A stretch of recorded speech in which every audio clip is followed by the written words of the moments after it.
It was a walkover. Prime Minister Aleksandar Vucic got the support of 2 million voters. His closest competitor, Liberal Democratic candidate Saša Jankovic, only managed 600,000.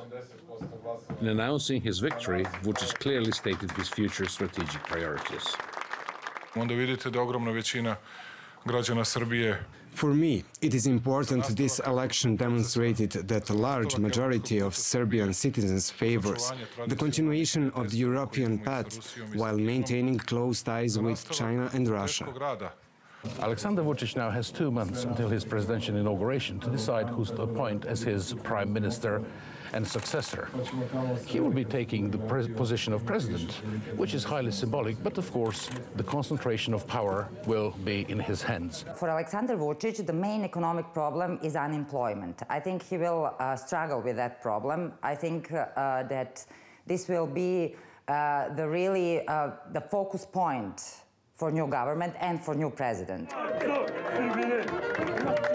Such warnings are obviously not on the agenda of Vucic's jubilant party tonight, but many are wary of the concentration of power in his hands and remind him of his principal responsibility.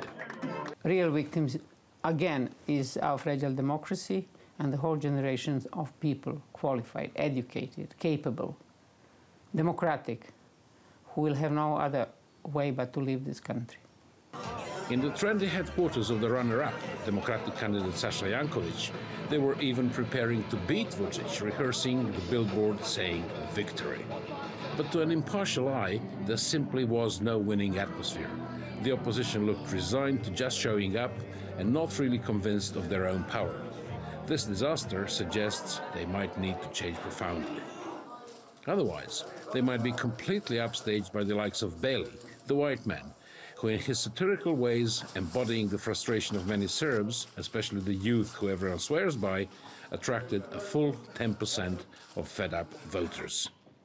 All eyes are now on Vucic, who is set to swap the Prime Minister's office for the President's in 2 months' time. Zoran Kusovac, TRT World, Belgrade.